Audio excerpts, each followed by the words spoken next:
अभी next concept में हम पढ़ने वाले हैं Dalton's atomic theory 1808 the foundations of modern chemistry. देखो कैसा है ना, डाल्टन जी ने एटम का मॉडल नहीं दिया था, एटम अंदर से क्या है वो नहीं दिया था, लेकिन उन्होंने डिस्कशन शुरू किया किसके बारे में, एटम के बारे में। और उनके डिस्कशन की वजह से बहुत सारे साइंटिस्ट ने फिर एटम के ऊपर काम करना शुरू किया और फिर एटम अंदर से कैसा होता है क्या होता है वो शुरू हुआ। तो क्या हम ऐसा बोल सकते हैं कि डाल्टन जी ने ही शुरुआत की पूरी और फिर उनकी वजह से सब साइंटिस्ट क्या हो गए, इंस्पायर हो गए। तो John Dalton scientific experiment based description of atomic structure, तो उन्होंने एक्सपेरिमेंट करके बताया, उन्होंने हवा में बात नहीं की जैसे कि हमारे सपोज लेट्स से फिलोसोफर्स थे कि बिना एक्सपेरिमेंट के उन्होंने बोला था, तो वैसा नहीं था। इन्होंने कैसा किया, एक्सपेरिमेंट किया, एक्सपेरिमेंट करके एटम अंदर से कैसा होता है या फिर एटम की प्रॉपर्टीज क्या होते हैं वो बताया। सबसे पहला जो पॉइंट इसमें हाईलाइट करने को मिलता है वो है ये वाला, क्या कि matter consist of extremely small building blocks. कोई भी मैटर ले लो, मैटर मतलब कोई भी सॉलिड, कोई भी लिक्विड, कोई भी गैस, आपका पेन, नोटबुक, टेक्स्ट बुक, कुछ भी, तो कैसे बनता है, एक्सट्रीमली स्मॉल बिल्डिंग ब्लॉक्स, एकदम छोटे छोटे पार्टिकल से बनता है।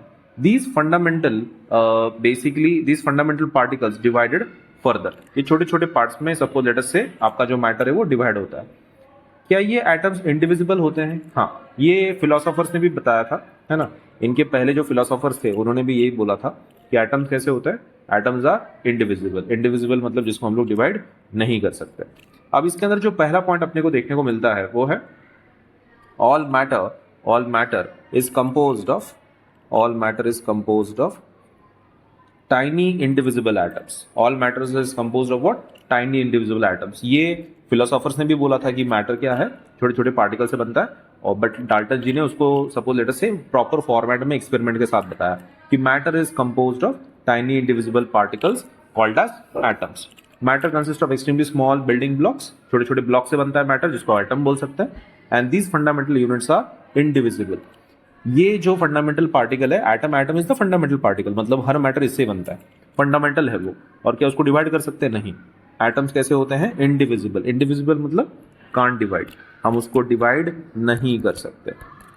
डिविजिबल मतलब डिवाइड करना बोलते हैं, इंडिविजिबल मतलब जिसको डिवाइड नहीं कर सकते। अब जो दूसरा पॉइंट है वो है कंजर्वेशन के बारे में। अब कंजर्वेशन का कॉन्सेप्ट कैसा है, वो बोलता है कंजर्वेशन ऑफ मास, मतलब कोई भी केमिकल रिएक्शन अगर होती है तो रिएक्टेंट्स का मास और प्रोडक्ट का मास सेम होता है, ठीक है, मास चेंज नहीं होता। तो हम लोग उसको क्या बोलते हैं, conservation of mass. Conservation of mass क्या बोलता है कि total mass before the reaction and total mass after the reaction remains same. अभी इसका जो मेन मुद्दा है वो है about this, atoms are conserved in chemical reactions. Atoms क्या होते हैं, कंजर्व होते हैं केमिकल रिएक्शंस। कंजर्व मतलब ना वो डिस्ट्रॉय होते हैं ना ही वो क्रिएट होते हैं, एटम जैसे के वैसे रहते हैं।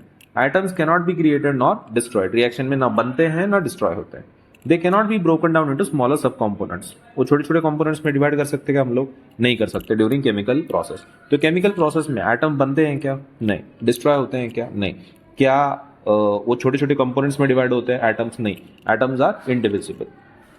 अब जो तीसरा पॉइंट है इस पर्टिकुलर कॉन्सेप्ट में, डाल्टन जी के थ्योरी में जो 1808 में दी गई थी, तो उनका एक मेन मुद्दा था डाल्टन्स थ्योरी का, द बेडरॉक ऑफ केमिस्ट्री। अभी कैसा है, आपका जो पूरा केमिस्ट्री है वो किसके ऊपर बेस्ड है, इलेक्ट्रॉन्स के ऊपर, प्रोटॉन्स के ऊपर, न्यूट्रॉन्स के ऊपर, एटम्स के ऊपर। एटम्स के थ्रू ही अपने को समझ में आता है कि कोई केमिकल रिएक्शन कैसे काम करती है।